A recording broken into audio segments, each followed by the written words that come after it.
Et là, on va voir, c'est une mine d'or, ça, ce que vous allez nous présenter maintenant. Effectivement, les Anglais, ils n'ont pas encore monopolisé tout le marché de la rose française, parce que les Français, il y en a beaucoup.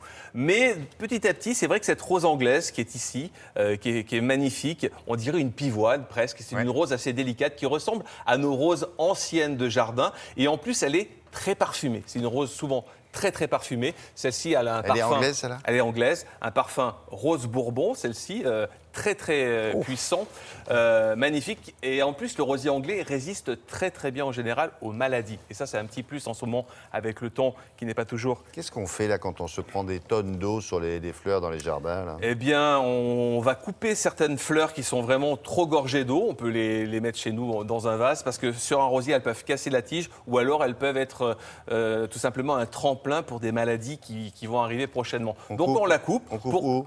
On coupe carrément, là, voilà, on la coupe ici, à la base. Et puis on laisse surtout, quand on coupe, par exemple, si on coupe celle-ci, on la coupe ici, voilà. Et on laisse les petits boutons qui ont plein de promesses et qui vont fleurir très prochainement. Ça va redynamiser les boutons floraux. Alors effectivement, la rose anglaise, c'est David Austin, qui est un peu le papa de toutes ces roses anglaises. Il est né en Angleterre, il a créé des centaines de roses anglaises et elles arrivent en France. Elles arrivent en France depuis quelques jours dans une roseraie qui leur est consacrée à Maurienval. C'est en Picardie, dans une abbaye du XIe siècle, qui ressemble étrangement au vallon de l'ancienne Angleterre, du paysage anglais extraordinaire, un petit peu vallonné. En plus, ça tombe bien, parce que la Picardie, il y a beaucoup d'eau dans le sol, et ça, c'est très bon pour les roses. Qu'est-ce qu'il va en faire de ces roses anglaises ? C'est pour envahir le marché français ou c'est simplement pour les présenter ? Voilà, on visite. On visite cette roseraie où il y a toute la collection de David Austin, et on peut, si on tombe amoureux d'une rose, acheter le rosier qui nous a plu. Et oui, tour d'horizon, c'est parti.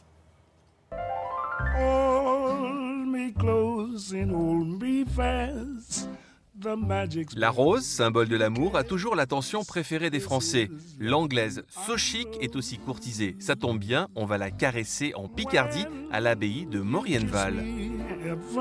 Ici, vous avez la première roseraie David Austin faite en France et en Europe continentale. Nous avons ouvert il y a tout juste une dizaine de jours. Après 4 ans d'investissement, de travaux, pour que cette roseraie apparaisse la plus belle.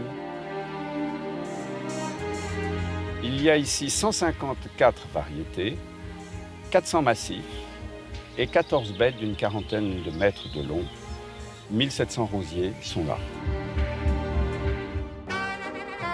Cette rose anglaise cumule les points forts. 3 qualités précisément. La première, elles sont très résistantes. La deuxième qualité, elles sont extrêmement parfumées. Les parfums dégagent des essences très originales qui peuvent être poivrées, citronnées, même avoir un parfum de thé, par exemple. La troisième qualité, c'est sa floribondité, ce qui permet d'avoir des massifs extrêmement riches et des grosses touches de couleur dans un cadre bucolique. La Picardie est un doux berceau pour ces roses anglaises. Le climat leur est propice. La première chose qui compte pour un rosier, c'est l'eau. Et ici, les roses ont de l'eau, beaucoup d'eau. Parce que sous vos pieds, vous avez des dizaines de sources qui permettent à la terre d'être extrêmement riche. Le top des ventes n'est pas pareil en France et en Angleterre. Les goûts et les couleurs diffèrent, alors que préfère le jardinier français ? Les rosiers dont les fleurs sont très charnues et dont la couleur, je dirais, est orangée, jaune et blanche. En Angleterre, par exemple, les rosiers roses, pourpres, ou rose clair, ou rouge foncé auront plus de succès.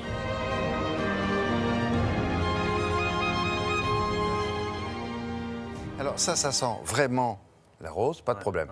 Les autres, non. Après, il y a des parfums qui diffèrent. Il y a des parfums giroflés, parfums clou de girofle. Ça ? Ouais. Parfum ça, c'est clou de girofle. Voilà. Ça, c'est par exemple celle-ci. Regardez, ça, si vous le trouvez, c'est plutôt note de poire, un peu de raisin, un peu d'agrumes. Parce qu'il faut laisser planter le nez dedans, passe un moment. Ça, là, je vais vous rassurer, avec sa taille, il se plante, hein, c'est pas de problème. Celle que vous avez ici, c'est plutôt girofle, clou de girofle. Vous êtes sûr? C'est indéfinissable, ça. Mais les parfumeurs l'ont noté clou de girofle. Voilà, en note de fond. Ouais. Bon, elle n'est peut-être pas encore réveillée. Il va encore attendre 11 h du matin. On peut rallonger l'émission de 2 heures pour le réveil de la rose. Je sais pas, c'est ça le clou de girofle? Ouais. C'est bizarre. Ouais. Ça sent grenier. Le clou de girofle, ça n'a pas une odeur non plus.